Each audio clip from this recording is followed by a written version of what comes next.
Welcome to This Week in Christian History, a podcast from the Center for Christian History at Mississippi College. The Center for Christian History is dedicated to expanding knowledge and understanding of Christian history. Our mission is to provide a scholarly, unbiased look at the events, figures, and movements that have shaped Christianity over the centuries. You can visit centerforchristianhistory.com for daily historical highlights. And each week on this podcast, we'll do a deep dive into key moments with Christian history's leading authorities. We are pleased to have the Christian History Institute sponsor this episode of the podcast. Find free resources and subscribe to their magazine at christianhistoryinstitute.org. On February 17th, 2001, Richard Wurmbrand died. Before the invention of the internet, information was communicated to the masses via radio airwaves. Wurmbrand founded the Voice of the Martyrs, a nonprofit organization seeking to defend the rights of persecuted Christians across the globe. The Voice of the Martyrs reached millions of people because of Wurmbrand's efforts. And on February 19th, 1414, Thomas Arundel died. The BBC History magazine recently compiled a list of the 10 worst Brits of the last 1,000 years. Arundel, Archbishop of Canterbury, joined the likes of Jack the Ripper and King John on this list of infamy. Archbishop Arundel fought against the Lollards, the group associated with John Wycliffe that was responsible for the first English translation of the Bible. Arundel also fought the Lollards on doctrine that eventually led to the Protestant Reformation. Finally, we reach the subject of this week's deep dive. On February 21st, 1945, Olympic athlete Eric Liddell died. Liddell made worldwide news when he refused to run on a Sunday. He believed that if he ran on a Sunday, he would dishonor the Sabbath day and break one of the 10 Commandments. As depicted in the Oscar-winning movie Chariots of Fire, Liddell would go on to set a record in the 400 meters.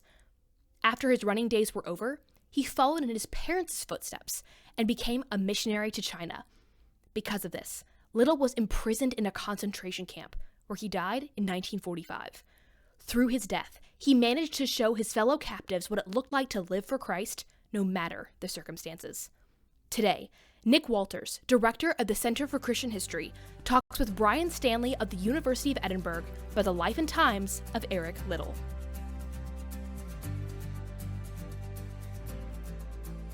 We are focusing on February 21st for our deep dive for this episode, primarily on the day of the death of Chinese missionary Eric Liddell, who became famous for a bunch of circles, but one of them was his performance in the Olympics in 1924 and his very well publicized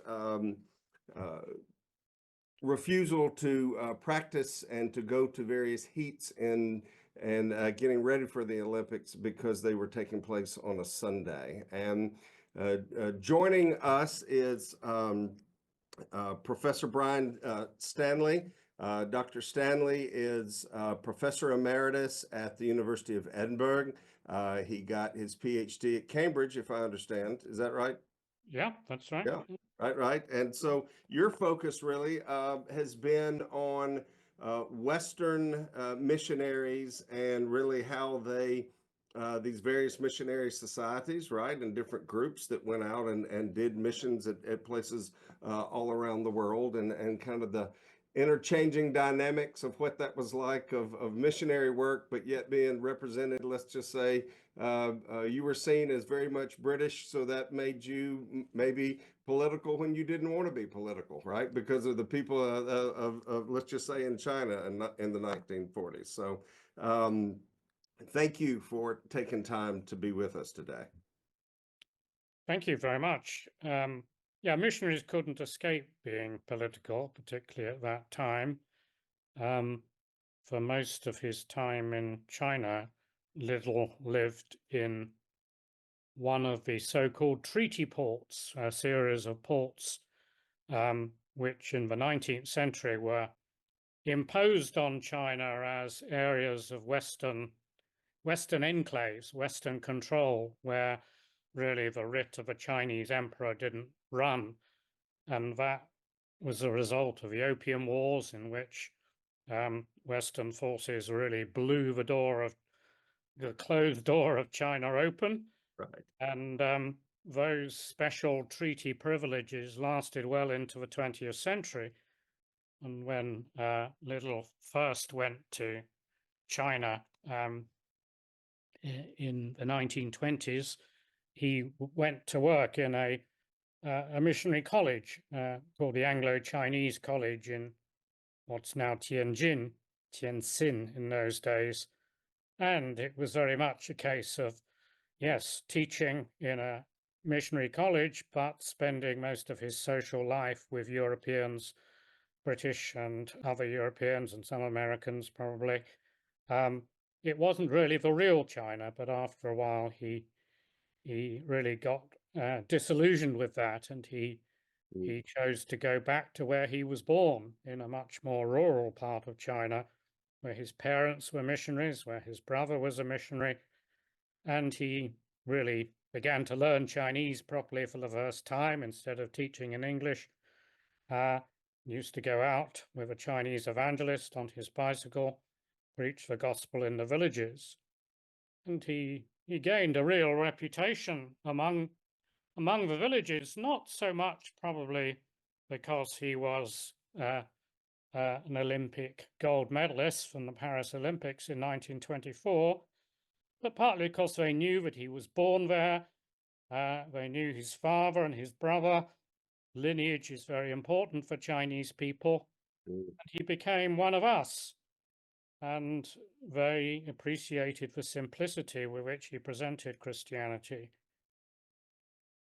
Then that all came to an end when the Japanese invaded that part of northern China, and he had to go back initially for a while to Tianjin, and then he was interned in the largest of the Japanese internment camps in China during the Sino-Japanese War, and it was there that he died in 1945, on the date we're remembering today.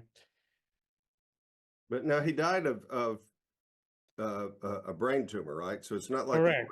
we shouldn't be thinking of, concentration camps per se, or any of these type. They were interred and put together and put in this, obviously in the camps, but it wasn't because necessarily of any type of persecution because of his faith or anything like that, of the reason that he died. Is that fair or not? Yeah, I don't think the Christian faith was a major factor. All Europeans were interned as a result of the Japanese occupation of China. But the conditions were extremely very Spartan, very little food, very little warmth, little clothing. So although no doubt the brain tumor was growing even before he entered the camp, we don't know, and he didn't know that he had a brain tumor. I'm not sure he even knew, and at the end it was subsequently diagnosed. So the brain tumor itself was not the result of the concentration camp, which is what it was in effect. But if you have a brain tumor, the last place you want to be is in a concentration camp. If you can't get coal and clothes, you're certainly not getting medical care, right? I mean, Absolutely, yes. So that would have been a factor on that. But so when he came to China after his time of his graduation from the University of Edinburgh, yes, and all of that, did he go back as under the London Missionary Society? Because that's who his parents were there under. That's right. The same missionary society, which was primarily Congregationalist, although technically interdenominational. So it was very much in the family tradition. And he'd been to school at a mission school in the southeast of London, which was specifically founded for the sons of missionaries. So it was very much part of his genes, if you like, Sure. Sure. missionary service. Well, how did those, just for our background, how did a lot of those societies, how were they funded? Were they all privately funded with donations and other people that just Oh, yes. put the Yes. funding in, right? Yes, it was a massive philanthropic enterprise in the 19th and early 20th centuries. None of them received any state aid, except insofar as once they began major educational and medical ventures in the countries to which they went, there was a certain amount of state support, if there was a state, which often there wasn't. But the salaries of the missionaries, which were not princely, and their outfit and passage by sea were all paid for by the contributions of people in local churches. So missionaries were big stuff in the minds of the religious public at that time, and they probably gave more to overseas missions than almost any other cause. Wow. But there were any number of these different societies Yes. operating at different times in different places with different, and some missionaries get more notoriety than others, but others would be just kind of what we might just call regular folks who felt called to be able to go and served in some particular spot and hunkered down That's there. right. Right? Many of them are not remembered. As we said at the beginning, Liddell is, I think, primarily remembered because he was a celebrated athlete, because of a remarkable story of the 1924 Olympics. And he was remembered as somebody who had given up a promising athletic career to go to the other side of the world with perhaps marginal chances of coming back, which proved the case. So it was a missionary hero sort of story, and there were a few biographies of him published soon after his death, particularly by a Scotsman called D.P. Thompson, who was an evangelist who had a great impact on Liddell and his Christian faith. And Thompson outlived Liddell and wrote the first biography of him. But relatively few biographies were published until the 1980s. Of course, 1981 saw the appearance of Chariots of Fire, which was an extraordinarily successful movie, not simply in Britain, but in the States. Within a year, I think it had grossed more than any other foreign film in the American box office. So it really put him at the forefront of the imagination. And then when we had the London Olympics in 2012, he was again sort of wheeled out, and there was a reissue of Chariots of Fire, and the melody from the Putnam film was played endlessly as part of a sort of introduction to the broadcasts. So all that helped to revive and expand his reputation, but very little attention was paid to his subsequent career as a missionary. There was a second film called On Wings of Eagles, which dealt with that, but I think it had relatively little commercial success. Sure. So it's a sign of how powerful the media can be in being quite picky in whom they select in terms of religion, particularly.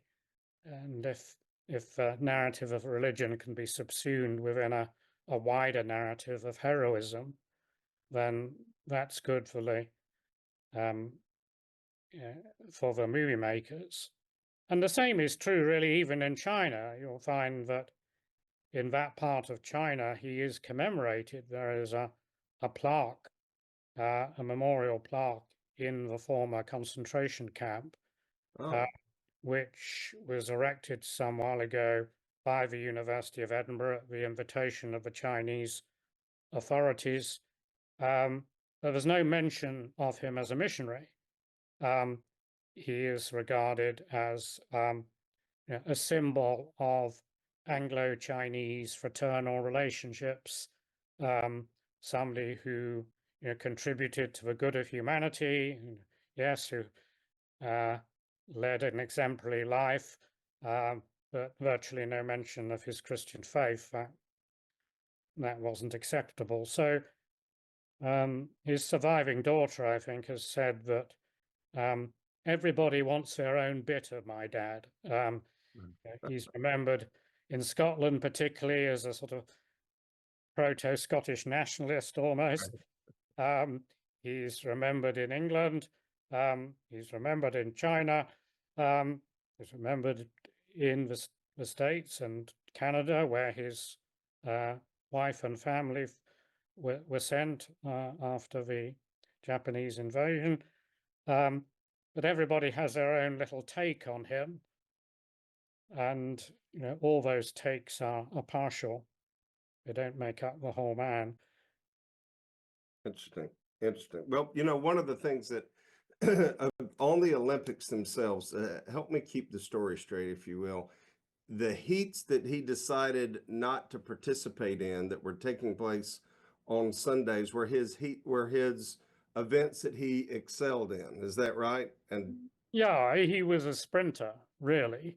And that was the 100 meters that he was selected for, and for which he looked like a dead cert gold medalist, but then discovered that the heats were scheduled on a Sunday and refused to run, and therefore withdrew, and instead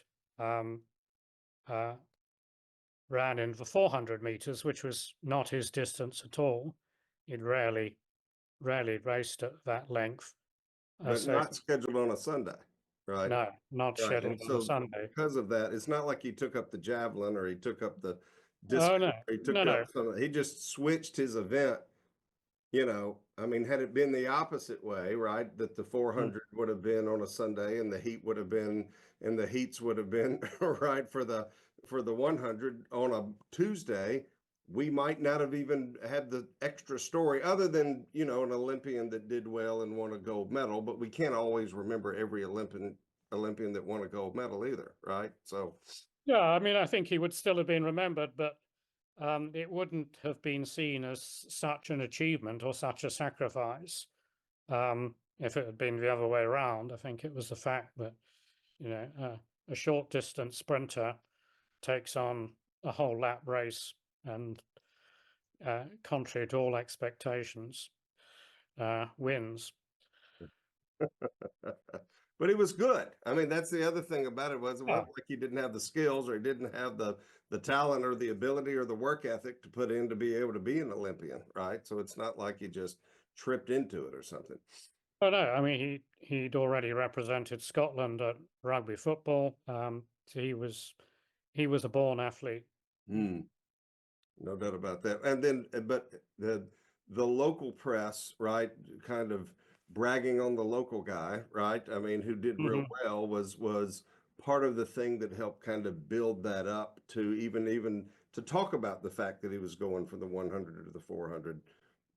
Yeah, I mean he Built that was up over time, right? greatly celebrated in Edinburgh because he was a student at Edinburgh University when he won that medal, and he at his graduation ceremony, or on the day of his graduation ceremony, his fellow students sort of carried him in triumph through the streets of Edinburgh on a sort of chariot wearing an Olympic style wreath.